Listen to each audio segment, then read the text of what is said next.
Let me just try to grab my slides here.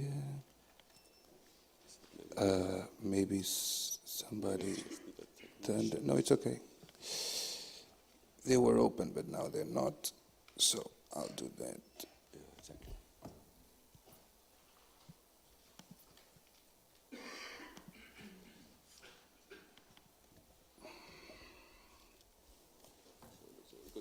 There you go.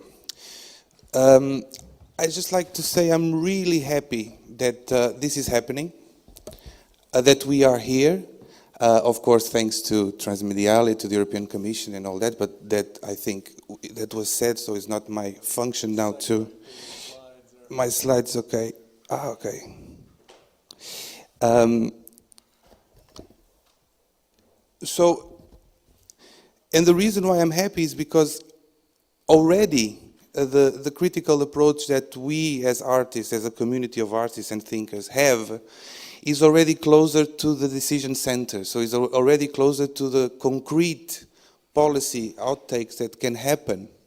The messages we've been hearing here more directly will come to Brussels and to the offices of policy makers that actually are designing the future, our future as a community, right? And I think this is very important that we understand that these processes are not necessarily the easiest for everybody that is involved in them, right? So I really would like you to make sure that you really get this. So and for that, I don't know how many of you are versed in all these European Union affairs, but we know there's something called the European Commission, and within the European Commission there's something called DG Connect, but there's also something called DG Education and Culture, and there's also something called DG RTD, and there's also something called DG Enterprise, and so on and so forth. So there's a number of different directorate generals for different areas, right? And specifically what we're trying to do with STARTS, which stands for Science, Technology and the Arts, in a plural way, so we're not focusing in art as a practice, but we are focusing in the arts as something that has many manifestations, and I think this is a really relevant point. We are trying to bring artistic thinking or thinking that comes from artistic practices and the crossings of all that into a technological unit. So the Director General that really is establishing the policies that will give funding, that will foster development in specific areas for Europe and of course to the world, because as European Union we interact a lot with the world at all levels, okay? So, and this is very important. So we're not talking about how are we going to fund the arts in the future. We are not talking about the problems of what is culture, how do we fund culture. We're talking in a very specific point where the European Commission sees that there's a community of people that is somehow hybrid. So to say that as main practice, the practices of arts, which by itself, in the context of bureaucracy, is very complicated, because how are we going to work with something that is undefinable, right? So you already start to see where are we dealing with, what are the main questions, even at philosophical points. But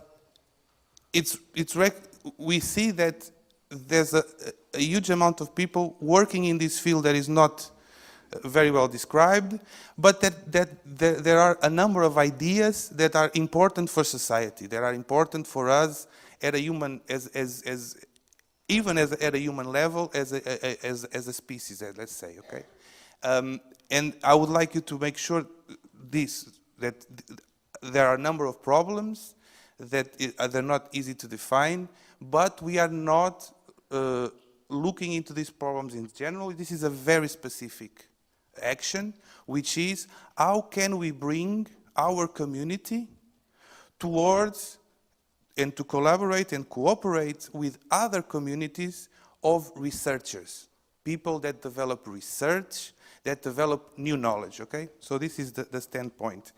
And there's also a basic idea that leads to all the discourse we're trying to develop, that is that artistic practices that are closer to technological possibilities are closer to actually proposing solutions or proposing questions or raising more problems in a more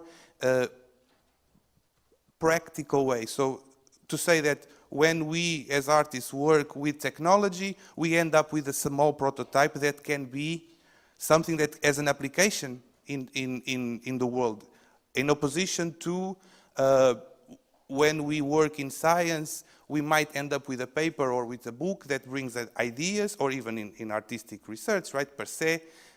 But there's this practical component of engage that allows this community of people to engage more directly with some sort of solutions to society, okay? And very shortly, this justifies what I'm presenting here now. So we think that works of art and exhibitions could be accepted as research outcomes, which they are not. And the reason why we say this is because when there's these selection processes through projects, applications, nowadays, and that's what's happening here, if you apply for IoT and you put your CV as an artist, it won't be seen as something bad, it will be seen as something actually good and valuable for the project, okay? But still there's a lot to be done in European policy to integrate works of arts and exhibitions as research outcomes. Allow for the recognition of artistic research as a valid practice in the production of knowledge. This is at the same level as recognized scientific and engineering practices, okay? So this is basically reinforcing what I just said. And this is not happening yet. So that's why we are working on starts, right? In the context of Horizon 2020, and of course we make sure that we avoid the instrumentalism risk, right? So obviously we are now looking into utilization of the arts, or and I even think that this discourse is a bit ridiculous, because I don't see a way of utilizing artists. Artists are critical beings by nature, so I don't see that as a point. But it's a worry of the community. So in this study we developed for the European Commission, we made a lot of interviews. We talked with a lot of people, and people are somehow reticent and afraid that there's this notion of instrumentalization that is totally away from our aims. A main need of the community is to be aware of the role of the European Union, both in policy making and funding mechanisms. The survey responses hint at the fact that even though the community is highly used to collaborate in project-based work, potential key players are often not aware of the available opportunities. A main aim of the website that will outlive the end of the study can therefore be to inform the communities about developments in the area of opportunities. So this is already one of the actions we're doing here. So we now know that, for instance, in April the 24th, I believe, is the deadline for applications for IoT, as it is the deadline for applications for CAPS, which is something, it's a call for projects in something called collective awareness platforms for social innovation and sustainability. And this is also an area where artists are welcome for the first time, I would say, clearly and open in the history of DigiConnect. And you can find this information in the STARTS website that is still in a transition form, but is now the URL is ictartconnect.eu. You can sign in. Actually, you should sign in, because at the moment you sign in, you're including yourself in this community that is mapped. So we can say to the European Commission, well, there's a lot more people coming out. And this is actually something that is important, is for the European to have the notion of how many people are involved in this. So the scale matters. There you will also find some of the results of the study we did. We'll find the brochure, the printable version of the brochure. You will find the final report. You find the events we did, the people we talked to. You can talk to us, you know. That's why we have websites. Please go there and let us know what you think. Very shortly, I'm not going to go through this because you can read about it. I'm just going to go very shortly to try to give you a notion of the picture we are portraying to the European Commission. So this is what we are telling the Commission. Listen, this is what we see that can be interesting for the purposes of the European Commission and for the purposes of the community, so in a bifold way, okay? So the main question is, why should artists integrate teams in ICT research projects? And again, research. Critical approach to technology, you know, we are here, we know what we're talking about. Close to market outputs, we have Arduino here, so we know what we're talking about. It's very close to market. And when we talk about market, we're not talking about just the economical level, but the social level. One of the things that is happening in the context of the European Commission is that we're looking much more into social innovation aspects. So you start hearing about social entrepreneurship, which is something that I never heard before I got into all these circles I'm now. Innovating artistic practices in a growing digital single market means that there's something called the culture and creative industries, which is absolutely not our field. So this is the field of DG Education and Culture. But there we understand the field of creative and cultural industries is telling us there's something called this that is producing 6.2% of GDP of Europe. This is relevant. So in this case, if we bring artists into technology, we are helping to develop artistic practices themselves so that these practices can also contribute even more for the cultural and creative industries. Information visualization, dealing with big data is something that we see that artists are very good at. Creating new technologies, as well, we are in this table, so we know. But the European Commission did not know yet, but now they know that artists produce new technologies. Scientific communication, there's an area where lots of us works in science centers trying to communicate scientific ideas, so this is an area that could also be funded. Social innovation, I already said, we are all very concerned with this. Innovation in research itself, so artistic practices can actually bring new methodologies to achieve knowledge, and this is very important, as opposed to scientific practices. So things that are more related to subjectivity, to the integration of ideas, exploration aspects, visioning and all that. New organisms for education is very important because all the new courses that tend to look into transdisciplinarity, multidisciplinarity, they have an artistic base. Look at, for instance, at the Aalto University that changed all its purpose to bring arts and sciences into business purposes. So again, it seems that the arts are the natural field for engaging with ideas that we have and we don't know how to do, which is, for instance, transdisciplinarity. It's still a big utopia, I think. A good one, but we have to work on make it happen. Collaborative context, we understood that there's a number of artists already engaging with companies. We had a good example, Daimler and Ars Electronic are doing works. Audi is engaging artists. IDEO itself is a big company in the US, as you all know, that is based on design and all that. So this is another aspect that we think the European Commission should look at.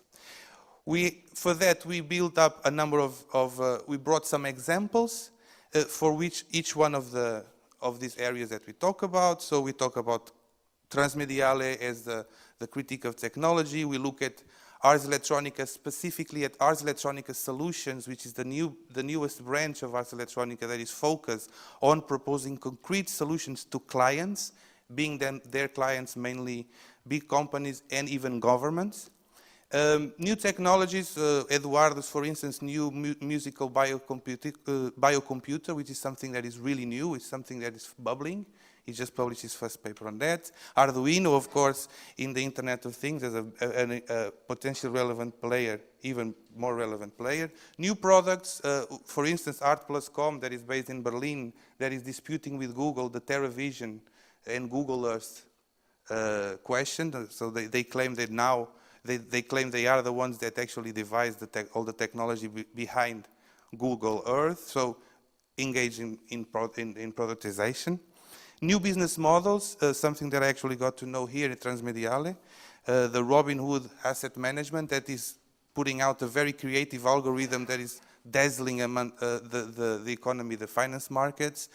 The Superglue project that I also learned here, looking more into social innovation, internet security, you know, Yarrow Mills type of tomb products, so that artists are also very engaged in all these internet-related security aspects. Applied research with Camargos, somebody from Belgium, Eric Joris, that is very engaged in research projects. Knowledge transfer, so at the university level, new learning models, and so on and so forth. So this is more or less the perspective. I think you got it. I'm going to finish now. But I would just like to bring out one last point for us to think about, and especially at a more personal level. I really think we are all living this technological trap. We live in a technological trap. Technology is distracting us from the fundamental questions of living.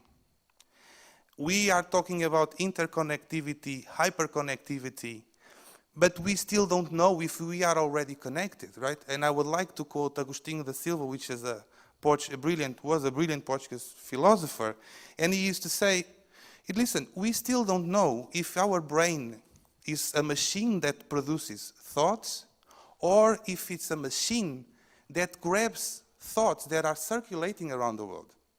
So most possibly, and you know, coming from the background that I come from, the Planetary Collegium, we at the Planetary Collegium look pretty much as these aspects of consciousness, aspects of scientific and research practices that can contribute to these new perceptions, to the post-biological. Well, I'm sure you are all aware of Roy's work and all of the other people that are involved with us in this question. So I would like to bring this up here to say, listen, okay, we are in the Internet of Things. We're going to connect to everybody. We're going to connect objects. We will connect brains. We will connect bodies, right? Very soon it's going to be an Internet of bodies. Do we really need this Internet of bodies?